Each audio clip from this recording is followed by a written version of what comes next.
بسم الله الرحمن الرحيم والتين والزيتون وطور سينين وهذا البلد الأمين لقد خلقنا الإنسان في أحسن تقويم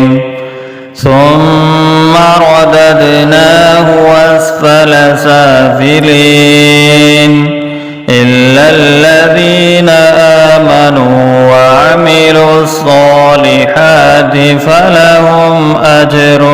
غير ممنون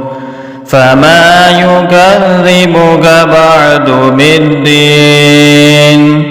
أليس الله بأحكم الحاكمين